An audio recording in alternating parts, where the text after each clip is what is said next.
Na próxima semana serão completados 100 dias de governo. No agronegócio, um dos focos de atenção no período foi o retorno das invasões de terra pelo MST, além da expectativa de ampliação de áreas indígenas, com um anúncio de que pelo menos 13 áreas estão prontas para serem homologadas. Nas relações internacionais, os 100 dias tiveram viagens de núcleos do governo a países como Argentina, Estados Unidos e China. Na economia, a criação do grupo de trabalho da reforma tributária e a apresentação do chamado arcabouço fiscal e também as críticas de Lula à atuação do Banco Central marcaram o período. No Congresso, o governo tenta construir uma base mais sólida com os parlamentares do Senado e da Câmara. Para avaliar os 100 primeiros dias de governo Lula e projetar o futuro desta era, a gente recebe Leandro Ruschel, sócio fundador da Liberta Investimentos. Seja muito bem-vindo, Ruschel. Obrigado pelo convite. Uma satisfação tê-lo conosco. Qual foi a principal marca dos 100 dias de governo Lula, na sua opinião?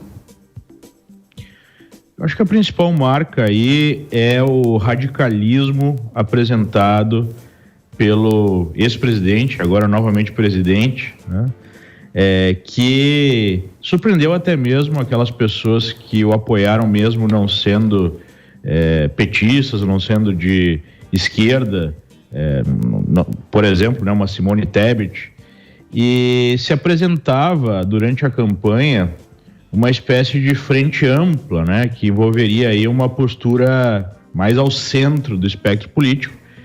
E o presidente que nós estamos vendo é um presidente de extrema esquerda que adotou uma postura, uma retórica extremamente populista, e isso tem prejudicado muito o país, né, em todos os aspectos, porque mesmo na questão dos juros, que é mencionada pelo presidente, a própria atuação dele em chamar gasto de investimento, ou proibir até mesmo a palavra gasto, ou falar, né, de uma forma irresponsável fiscalmente, acaba dificultando a queda dos juros, e ele reclama dos juros e apresenta uma fala populista, né, dizendo que os juros são muito altos para favorecer os ricos e tudo mais. Então, onde nós olhamos, assim, um aspecto que nós olhamos, eles estão permeados por essa retórica populista e mais extremada do que eu acredito que até mesmo os petistas esperavam.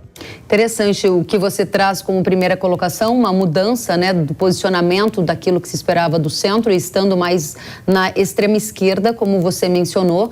Avançando um pouco mais, a gente viu uma pesquisa do Datafolha de 1º de abril, que revelou que a reprovação ao governo Lula é de 29%, número igual ao do governo Bolsonaro em 2019. O que esses dados indicam na sua avaliação? Bom, nós temos aí analistas apontando algumas falhas metodológicas em pesquisas como o Datafolha, como, por exemplo, dar um peso maior a pessoas de baixíssima renda, que nós sabemos dão aí uma preferência ao candidato petista. Mesmo assim, né, eu vejo que é uma aprovação baixa, é um governo que começa bastante impopular, não é para menos, né? Tudo que aconteceu no Brasil nos últimos vários anos, Lula foi preso no maior escândalo de corrupção da história do país, teve suas penas anuladas aí pelo Supremo, teve o resultado eleitoral anunciado com uma diferença pequena, e ainda assumindo essa retórica mais agressiva, acaba gerando uma defesa apenas daquelas pessoas que já o defendiam de qualquer forma, né, que eram os seus eleitores, os seus defensores, no matter what, né, não importa o que, e não fala com o centro ou mesmo com a direita, muito menos com a direita.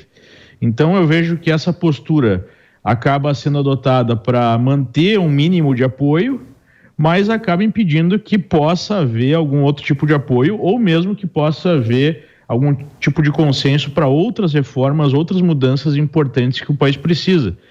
Então, de uma certa forma, o país está num brete, porque quem está no poder acaba governando para quem elegeu, para quem apoia mais fortemente, contra as pautas que o país precisa e contra o mínimo consenso para a sociedade, né, deixar de adotar essa postura polarizada. E eu não consigo enxergar uma mudança daqui para frente. Eu acho que vai ser assim pelos próximos anos, o que deixa o presidente muito fragilizado. Eu creio que essa política vai gerar um resultado econômico muito negativo, já está gerando, a gente vê uma diminuição no ritmo da economia bastante forte. Isso vai gerar descontentamento e com esse nível de aprovação, com essa postura, aumenta muito a chance de impeachment ou qualquer outro movimento para se mudar a estrutura do poder, né? Muita gente nos corredores de Brasília acabam aí torcendo por um Alckmin, por exemplo, no poder. Pois é, o que você está dizendo nesses 100 primeiros dias em que você analisa o governo de Lula é que o posicionamento dele indo para uma esquerda mais extremada, a condição com a qual ele foi eleito, ou seja, muitos poucos votos de diferença, um congresso de centro-direita e uma dificuldade de interlocução com esse congresso que você apontou. É possível, na sua avaliação, que o Lula não termine o mandato? É isso que você está dizendo? Eu creio que essa é uma possibilidade bastante real se nós observarmos essa mesma postura, especialmente do ponto de vista econômico. Essa reforma que foi apresentada no arcabouço fiscal, né, ela sugere um aumento sistemático do aumento dos gastos do Estado, não prevê uma reforma de aumento de eficiência do Estado, que é o que efetivamente a gente precisa. A gente já tem muito imposto no Brasil, não precisa mais imposto, o que a gente precisa é racionalizar os gastos do Estado, mas não é isso que a gente está vendo. Então, há um nível de desconfiança muito grande na classe que efetivamente produz riqueza no país, né, nos empresários, no próprio agro, que é o grande motor aí de geração de dinheiro para o país, e essa desconfiança se traduz em menos investimento, e menos investimento se traduz em menos crescimento, no momento que a gente precisa crescer. Então, é óbvio que essa situação econômica vai pressionar o apoio ao presidente, que pode levar a algum movimento pela sua retirada do poder, né? Isso aconteceu com a Dilma, nós estamos vendo uma cabeça econômica muito parecida com a Dilma, então, e o Lula hoje tem menos apoio que a própria Dilma tinha no começo do seu segundo mandato. Então, é um presidente muito frágil e pode sim haver um movimento nesse sentido. E eu acho que é por isso, só para finalizar essa visão, que o PT aposta tanto agora em coisas como a lei das fake news, que eu chamo de lei da censura.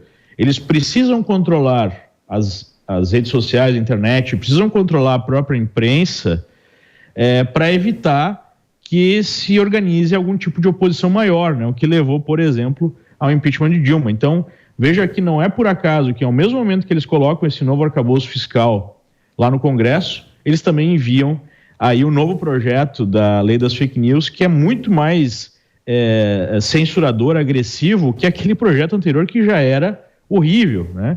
Então eu vejo aí um desejo, já uma percepção do próprio governo de antemão da necessidade de controlar aí a expressão, né, da contrariedade com esse governo para evitar esse desenlace. Interessante. Eu vou usar uma expressão que você colocou aqui. Você disse que o Lula está com uma cabeça econômica parecida com a da Dilma. E isso casa muito bem com a pergunta que eu quero fazer. O ministro de Minas e Energia, Alexandre Silveira, ministro de Lula, afirmou nesta semana que vai haver uma mudança na política de preço dos combustíveis que é praticada pela Petrobras. Ele disse que a atual política que leva em conta o mercado internacional, ou seja, que tem uma paridade com o mercado internacional, essa política é absurda. E o ministro disse que a estatal vai passar a levar em conta o mercado nacional. Questão: a gente vai ter intervenção do governo na formação de preço de combustível, que na época, Ruschel, do governo Dilma, isso causou prejuízos bilionários ao setor de etanol, com uma quebradeira nas indústrias, ou melhor, nas usinas. Sem dúvida, né? Nós tivemos na política econômica de Dilma 3 aspectos que envolvem o controle de preço. Primeiro, o controle da própria taxa de juros. Houve uma pressão para essa taxa ficar abaixo do que seria a taxa de equilíbrio. Houve uma pressão para controle de preços de energia elétrica, que criou um rombo de 60 bilhões de reais. E houve pressão para controle dos combustíveis, além de todos os escândalos que nós tivemos na própria Petrobras, na Eletrobras e outras estatais, que produziram uma diminuição do resultado dessas empresas, né? Não podemos esquecer que muito do superávit primário que nós conseguimos em 2022 e da própria situação que o governo Bolsonaro conseguiu produzir de controle dos gastos públicos, mesmo num ambiente de pandemia global, de explosão dos gastos, foi justamente por conta dos resultados estatais, que foi muito melhor do que nos governos do PT.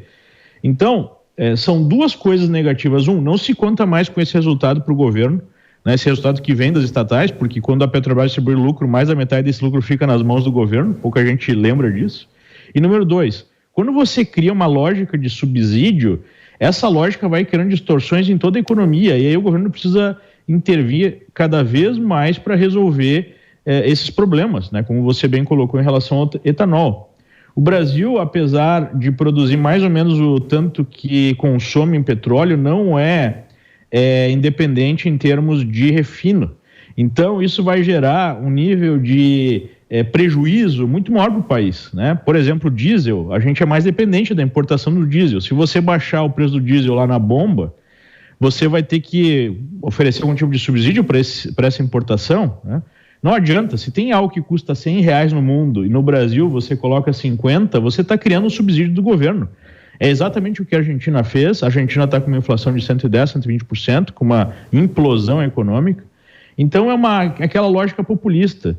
Ao querer baixar juros, ao querer expandir de maneira artificial os gastos do Estado, ao querer subsidiar produtos, o que o governo quer é criar um surto de prosperidade para ter mais apoio, pelo menos no curto prazo.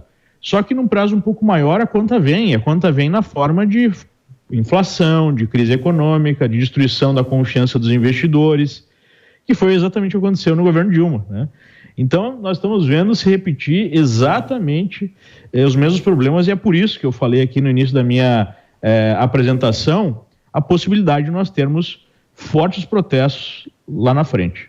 Para encerrar, Ruschel, sua visão de futuro, você já colocou alguns elementos ao longo da sua análise, e se você puder também correlacionar com a sua visão de futuro da era Lula e impactos no agro. Bom, eu creio que o futuro vai depender da capacidade das instituições que nós temos, especialmente do Congresso, em resistir a essa agenda destrutiva.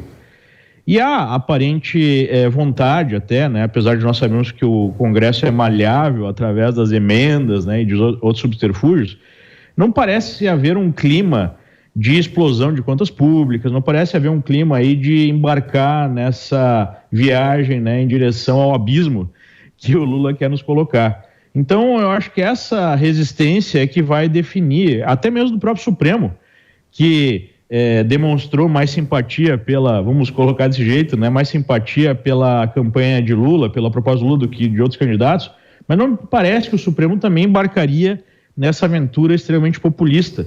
E o Supremo é importante porque vai definir eventuais tentativas do governo de tomar medidas por decreto, né? Então, vai depender dessas instituições existirem a esse projeto, para a gente ter aí algum nível de respiro e conseguir deixar a economia em pé. Em relação ao agro, eu vejo que o maior risco é justamente essas pautas extremistas que envolvem pautas ambientais, que envolvem essa questão indígena. Nós sabemos que o Brasil já é o país que mais protege o meio ambiente no mundo, em relação, por exemplo, à conservação de terras, né? Não é outro país minimamente desenvolvido que preserva um percentual tão grande das suas terras quanto o Brasil, mas parece que o Lula adotou essas pautas, seja a pauta indígena, seja a pauta ambientalista, como uma forma de atrair simpatia, atrair recursos, atrair apoio a nível global. E ainda tem o problema do Sem Terra, né, que já está colocando aí, que já estão colocando as manguinhas de fora. Já tivemos algumas invasões de terras produtivas na Bahia, enfim. Então eu creio que para o agro os riscos são bastante grandes. E eu creio que é muito importante para o agro utilizar os meios que o agro tem, né, para se expressar, para defender os seus interesses, seja no Congresso, seja em outros órgãos, para denunciar, né, esse tipo de política que pode ter efeitos muito danosos. Tá certo. Como eu falei, o agro é o grande motor de atração de recursos, né, de atração de divisas, de competitividade do Brasil. Se nós tivermos um ataque ao agro, como aconteceu na Argentina, que também é um país que depende bastante do agro, nós vamos ter problemas muito sérios. Então, acho que isso precisa ficar bem claro. Leandro Ruschel, sócio fundador da Liberta Investimentos, a gente agradece pela presença aqui na Jovem Pan News, no Hora H do Agro. Volte sempre. Eu que agradeço o convite e um ótimo programa. Obrigada, até a próxima, Ruschel.